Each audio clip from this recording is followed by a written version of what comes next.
Hi.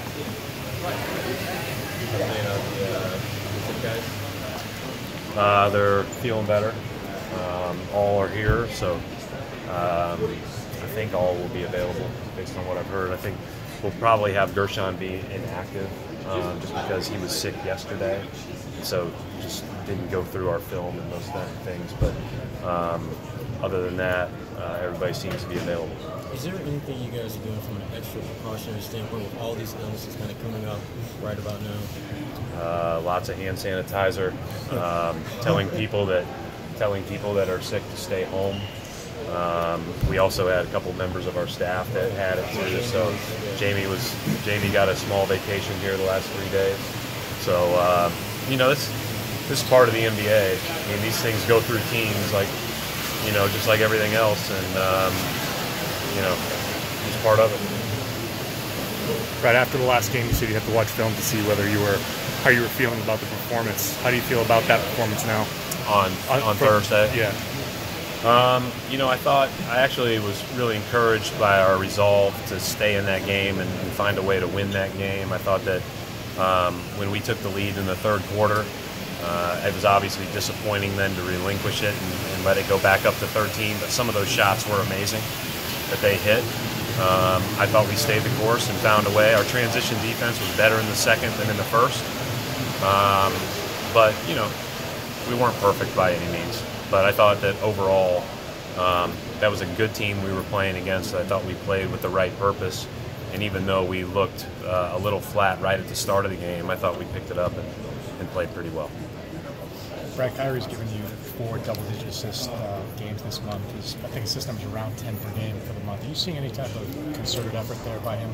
I just think he's a good passer. He sees the floor extremely well. He's got great instincts on when to move the ball. He gets doubled in all kinds of different ways. He gets jumped off of screens. Like at the end of the game, I thought he did a great job finding Morris off a couple of those screens. He found Al on the lob. He's just he has great instincts at reading the game. And I think we have to do a better job as a team facing for him.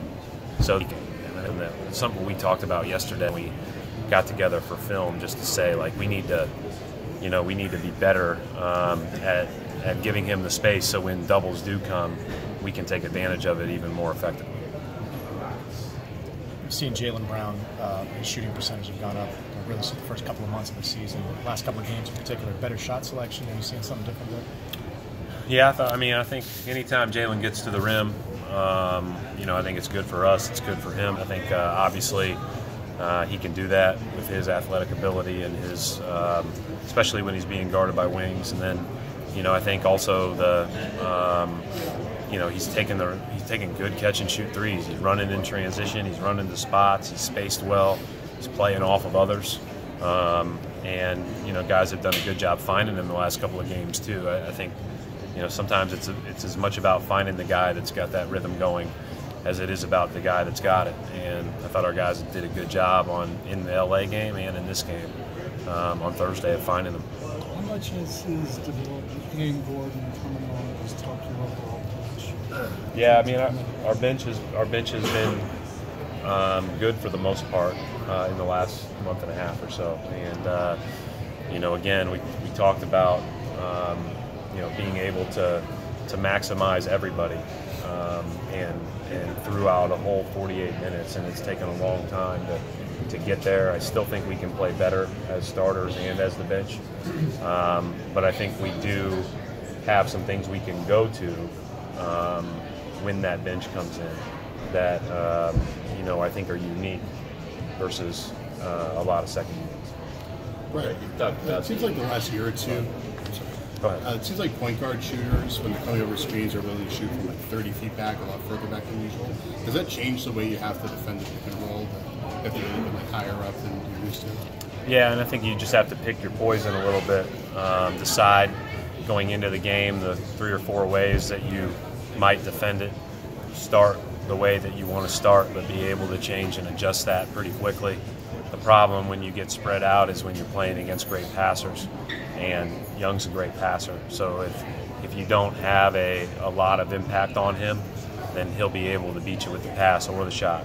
I think that's, he's done a really good job of, improving throughout this season. I thought in early November when we played them as a team, one of their biggest issues was they were turning the ball over. They were still a big threat offensively, scoring the ball with all of their different guys. Now their offense has been tremendous the last 40 games, and low turnovers is a big part of that. And then they're all playing free, and I think it starts with him and his ability to spray that thing around. You talked about White's and more the double big line ago. So that had some success last night. Fallon did even out with Robert. Yeah. I think priorities actually these last couple games just to kind of. Our priority is to win the best way we can win each game. Like I said, there might be times tonight where you see that, but there will be times tonight where you feel awfully spread out if you're not able to guard the three-point line. So that's one of the challenges about being double big is those guys get stretched out more and have to rotate more. When you have as many shooting fours, basically, 2s and 3s of the past are playing 4 now. That makes it a little bit more difficult. But you'll see that some. Obviously, offensively, it wasn't quite as good last year for us to be double big as we've been this year. So there's a balance there because defensively we were better. Thank you.